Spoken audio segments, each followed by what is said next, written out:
Pessoal, sejam bem-vindos a mais um episódio do Conversando Sobre, o quadro da Bug Killers, onde a gente traz especialistas para discutir os temas mais relevantes da qualidade de software. Hoje a gente vai falar sobre o assunto do momento, a inteligência artificial nos testes de software. Para essa conversa, a gente tem um convidado especial, o José Rodrigues, que vai compartilhar um pouco da sua visão sobre como a IA está transformando a forma como a gente testa software, os desafios dessa nova era e o que o futuro reserva para os profissionais de QA. José, é um prazer te receber aqui. Para começar, conta um pouco sobre a sua trajetória na área de teste de software. Fala, galera, tudo bem? Obrigado por receber aqui, Luca. Bom, eu sou engenheiro de computação, já trabalho na área de qualidade há um pouco mais de 10 anos, especificamente com automação de teste. Comecei com automação web, depois fui para automação mobile, depois eu fui para automação desktop e aí eu fui preenchendo ali as casinhas até chegar num hall onde eu consegui englobar todas as áreas de automação ali em volta e abrir as minhas habilidades para poder ter uma visão mais ampla, né? Hoje eu ainda trabalho com automação, mas eu tenho um papel mais estratégico na empresa aqui, na Bug Killers. Legal, legal. Você trabalha com IA no seu dia a dia? Sim, a gente tem algumas soluções que envolvem IA. Eu também uso bastante IA para dar suporte, tá? Nas coisas que a gente vai fazer aqui, principalmente quando a gente vai fazer modelagem, para ajudar a agilizar a construção de alguns scripts, reconhecimento de objetos, reconhecimento de textos, padrões na aplicação. Agiliza demais o trabalho no dia a dia, né? Legal, legal. Quais você acha que são os principais benefícios da IA em comparação com os métodos tradicionais que a gente tem na área? Principalmente, cara, a questão da agilidade, né? Então, por exemplo, você tem hoje modelos de inteligências artificiais que elas te ajudam com modelagem, elas te ajudam a utilizar as técnicas e os frameworks de teste de forma mais prática e mais agilizada, né? Então, muitas das coisas que se fazia manualmente, esses processos eles já estão automatizados pela IA. E aí você precisa só guiar ela para o lugar certo para ela fazer o que você precisa, né? Então, ainda tem uma questão de direção ali, mas o papel ele deixa de ser mais um trabalho braçal e passa a ser um trabalho mais intelectual, né? Perfeito.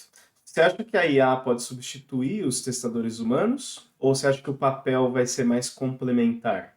Cara, então, a IA ela não vai substituir os testadores humanos, mas ela vai tirar muito trabalho que hoje eles têm que fazer e vai liberar eles para fazer outras coisas, né? Uma boa analogia para isso é quando a gente teve as revoluções industriais, por exemplo, né? Muitas pessoas elas perderam empregos deixaram de existir e novos empregos surgiram. É mais ou menos a mesma coisa com o que vai acontecer com os QAs, com os testers manuais, tá?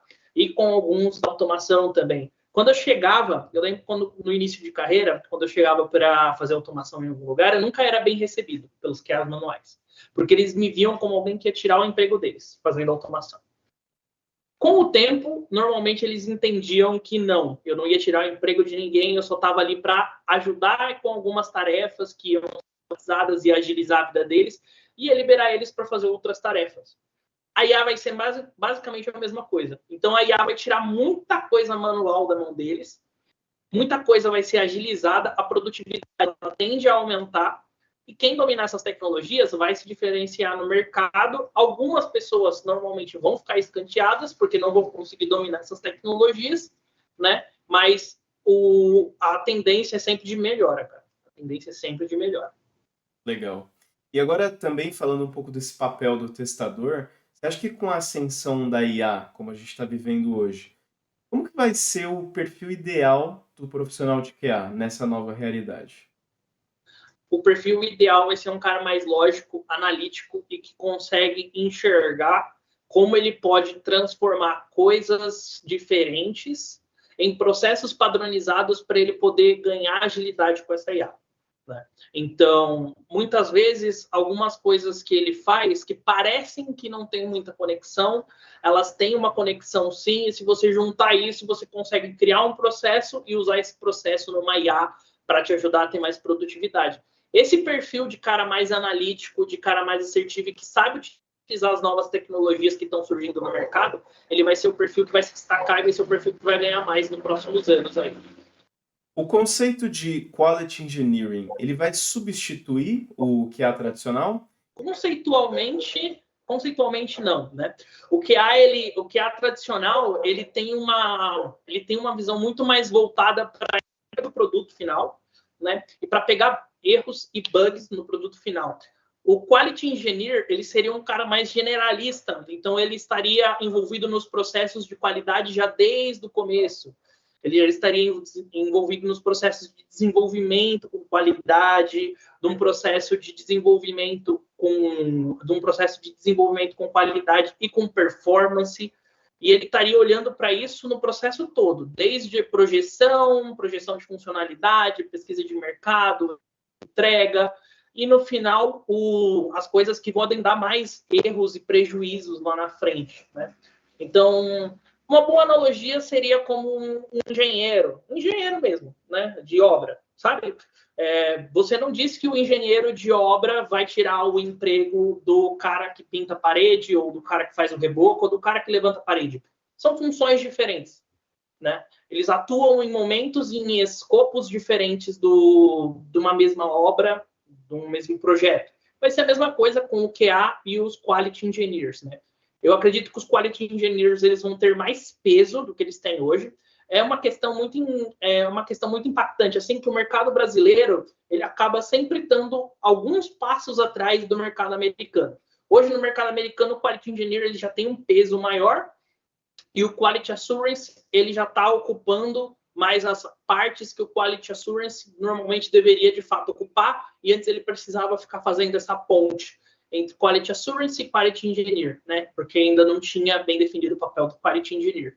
Agora que o Quality Engineer está ficando cada vez mais definido, cada um está indo para o seu papel, especificamente fazendo as suas coisas e aumentando a produtividade como um todo, né? E isso é muito importante, cara, porque vai vir IoT, vai vir 5G, tem todas as questões de LGPD e os papéis bem definidos, cara, eles são essenciais para a gente poder lidar com essas novas coisas. Perfeito. Até aproveitando que você falou de IoT e 5G, falando de novas tecnologias e tudo mais, você acha que a expansão do IoT e do 5G também vai exigir novas abordagens para teste de software? Com certeza, cara, com certeza. A gente pode listar aí alguns testes, principalmente na questão de permeabilidade das tecnologias entre si, né? Como essas tecnologias elas vão se comunicar, vão se comportar interagindo entre si, né? E principalmente a questão de vulnerabilidade de dados e de conectividade da rede 5G em si, né?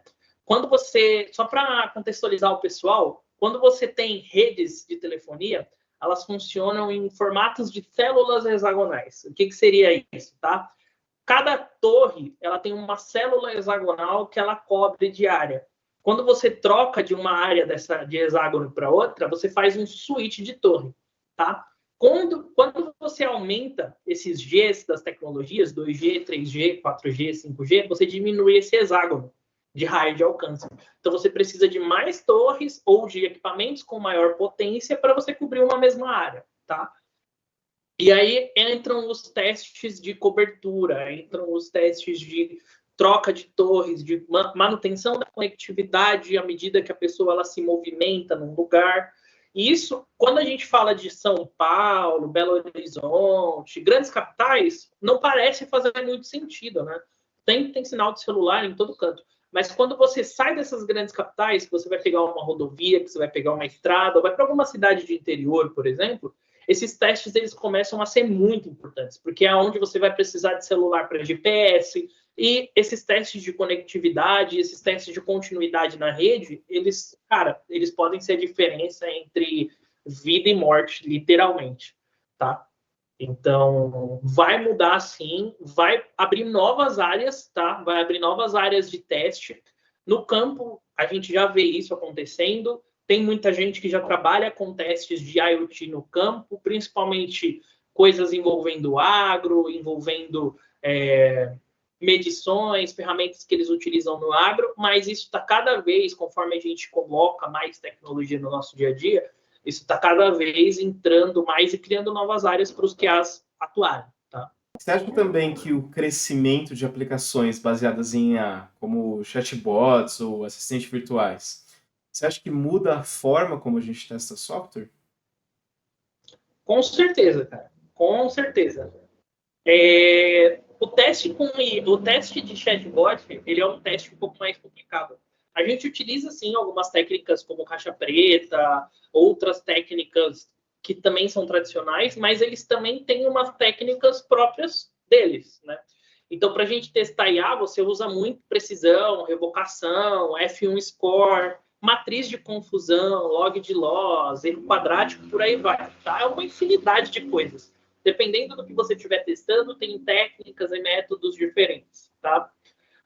O que muda, assim, o que muda gritante, é um erro gritante, é a característica não determinística desses sistemas. Né? Então, quando a gente está fazendo nossos testes num sistema bancário, por exemplo, ou numa calculadora, que seja, né? A gente coloca 1 mais 1 e espera que saia 2 do outro lado. Quando você está fazendo esse mesmo tipo de teste com uma IA, ele não necessariamente vai dar 2, justamente por conta da questão da alucinação, né? Da aleatoriedade, da criatividade, entre aspas, dessa IA. Né? Então, muitas vezes você pode dar um bom dia para um chat bot, responder com um bom dia, olá, como vai? Olá, tudo bem? Como vai você? E aí, cara, beleza?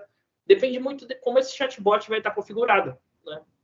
Então, existem técnicas específicas para testar IA, mas também você pode aplicar as técnicas tradicionais com algumas modificações. Né? Com algumas modificações justamente para cobrir essa característica não determinística que as IAs têm. Sempre muito importante lembrar que existe um problema com os dados. Né? Existe um impacto disso nos dados, que é principalmente com IAs que elas aprendem. Um teste que é muito importante é verificar se a IA que aprende com o input de dados do usuário, ela não está colocando esses dados do usuário nas próximas respostas para os meus usuários que vão utilizar depois daquele usuário inicial.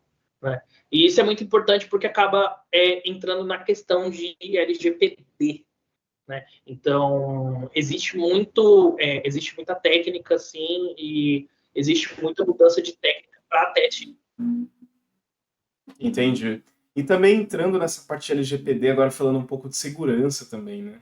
Com essa crescente digitalização das coisas que a gente vive, quais são os desafios para garantir a segurança de software em 2025? Cara, É uma assim, pergunta de ouro, né? é uma pergunta de ouro. É uma pergunta... Quem souber responder com exatidão vai ganhar $1 milhão. Eu diria que uns 90% é o usuário. Tá? A garantia de segurança da questão de programação, hoje os algoritmos que a gente tem de criptografia, blockchain, baseados em 2 fatores de autenticação, eles já são suficientemente fortes para garantir que os hackers, a maioria dos hackers, eles não consigam pegar os seus dados, eles não consigam atacar você e tomar controle das suas coisas, tá? Onde que os hackers, normalmente atuam, tá? Eles acabam pegando a segurança. É no usuário, que é o elo mais fraco. Então, um cara que te liga para pedir um código que você recebeu no seu celular para poder te fazer um Pix mágico de R$2.000, caso você dê esse código para ele. E aí você vai lá, passa o código sem saber e ele clona seu WhatsApp e acaba dando golpe para todo mundo. Ou então, clique neste link e ganhe R$250. E você clica, baixa o malware, perde o seu celular. Né? Baixa o ransomware, perde seu computador. Então, assim, um e-mail de phishing falando que você é um herdeiro de um parente distante que você sequer conhecia, você vai lá e clica nesse phishing e entra nele e acaba perdendo seus dados. O usuário é o principal problema para as vulnerabilidades em 2025. Ele era antigamente, mas antigamente a gente tinha também problemas de segurança, não que hoje não tenha, mas cada vez esses problemas vão sendo mitigados mais, mas a educação do usuário, eu creio que seja a chave. Se todo mundo estiver bem educado na questão de tecnologia, isso vai diminuir muito os golpes e vai aumentar muito a segurança, tá? E usando o suporte da IA também, como a IA ela pode ajudar a identificar e mitigar as vulnerabilidades de segurança antes que elas sejam exploradas? Aí entrando na parte de IA, né? Você tem tanto IAs que podem ajudar no lado da codificação, né?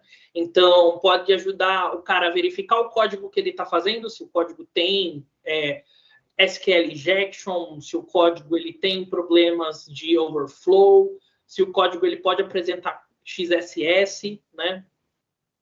Mas também a IA ela consegue ajudar no lado do usuário, o que eu acho que é mais interessante, tá? Você já tem IAs com modelos de linguagem que conseguem identificar e-mails de phishing automático e reportar aquilo para não deixar o cara abrir, para não deixar o cara cair naquele phishing, tá?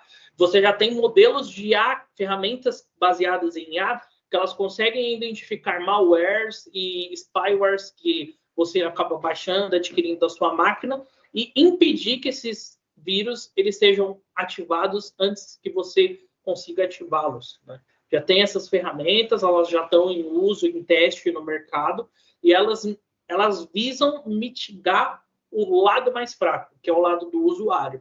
Tira um pouco de autonomia do usuário, mas em troca entrega mais segurança para ele, falando, você não vai abrir esse e-mail porque é phishing.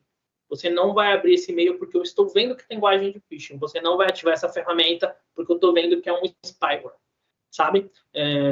Então, assim, as ferramentas de IA para ajudar desenvolvedor, para ajudar tester, elas já existem. Elas estão sendo usadas amplamente, tá? Até já faz um tempo que elas estão sendo utilizadas e vem de aprimoramentos de ferramentas que já eram utilizadas.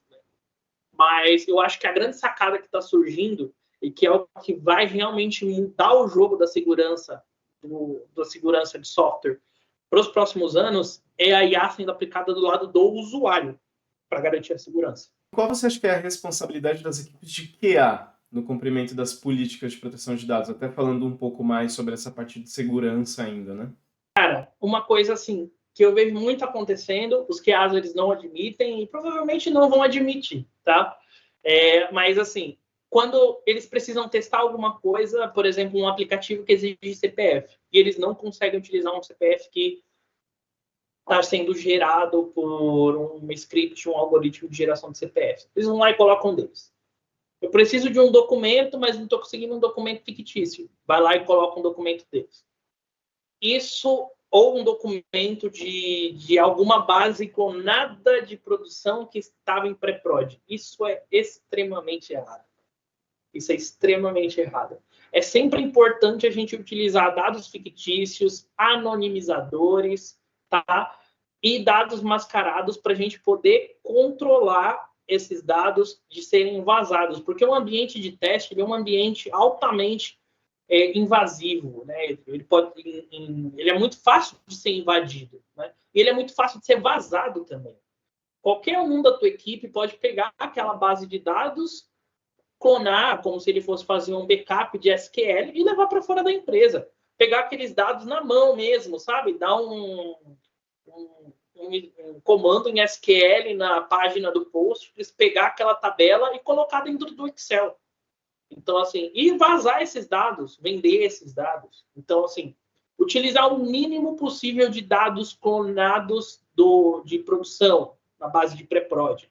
Se eu vou ter base de pré-prod com dados clonados de produção, cara, controla a galera que vai acessar isso. Bota só gente de confiança e monitore. Confie, mas desconfie. Sempre monitore na galera de confiança que você tem, para garantir que esses dados não vão ser vazados. E se eu preciso utilizar dados em algum outro ambiente, que não seja pré-prod, alguma coisa assim, utiliza anonimizador, utiliza máscara, tenta não utilizar dados reais, porque se você utilizar dados reais, dados de clientes ou dados da própria equipe, eles podem ser vazados e isso pode dar problema com o LGPD. Tá? A auditoria de testes, ela pode ajudar na conformidade também com a LGPD? Como que a gente pode fazer isso corretamente? Ajuda demais, cara. Ajuda demais. É aquilo, a manutenção preventiva ela é sempre mais barata do que a corretiva, né? Se você investe em auditoria, tem muita gente que fala, eu vou gastar com auditoria. Não, considere como um investimento. Porque o dia que você for pego em desconformidade com a LGPD e tomar uma multa, vai ser muito mais pesado do que você gastaria investindo com a auditoria. Então, invista em auditorias periódicas, tenha isso como uma rotina da sua empresa, né, para poder manter essa conformidade com a LGPD. E para fazer isso corretamente é guardar log, botar ferramenta de monitoramento, controle de acesso de usuário, níveis de acesso de usuário principalmente. Muito importante não deixar qualquer pessoa acessar qualquer coisa dos seus ambientes. Ter isso muito bem segmentado é muito importante, cara. É muito importante, evita muita dor de cabeça e ajuda demais, tá? E como a gente pode evitar o vazamento de dados sensíveis durante os testes em ambiente de produção? Testes em ambiente de produção. Assunto espinhoso. Assunto espinhoso. Já fiz muito teste em produção e, cara, para evitar vazamento de dado do usuário em teste de ambiente de produção, você vai precisar essencialmente de gente de confiança, tá? Você pode utilizar anonimizador, você pode utilizar máscaras nos ambientes, você pode utilizar alguns usuários que, apesar de não serem usuários reais, eles têm uma permissão para agir como se usuários reais fossem. Mas, no fim do dia, você vai ter que colocar monitoramento em cima de quem está fazendo isso e usar gente de confiança para fazer isso, tá? Não tem muito o que ser feito de diferente nessa área, né? Algumas empresas até optam por fazer uma estratégia diferente, que é pegar as equipes de QA e dar uma versão beta para o cara que já é uma produção pero não mucho, né? Mas eu não confio muito nesse tipo de método, porque ele costuma dar problema, né? Ele costuma dar problema. Legal. José, foi muito esclarecedor, muito legal ter você aqui, compartilhando tantas informações aí com a gente sobre IA, segurança, futuro dos testes. Então, muito obrigado pelo seu tempo e pelo seu conhecimento também. Agora, para quem quer se aprofundar aí mais nesse tema que a gente trabalhou, como que as pessoas podem te encontrar? Bom, para quem quiser interagir mais comigo, né? Minhas redes sociais vão estar em algum lugar aqui na tela ou na descrição do vídeo.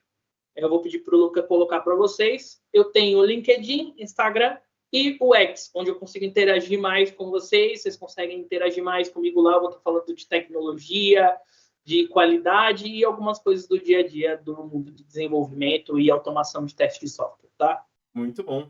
E para vocês que acompanham o Conversando Sobre, fiquem ligados aí nos próximos episódios. Tem algum tema que você gostaria de ver aqui? Deixa nos comentários. Até a próxima.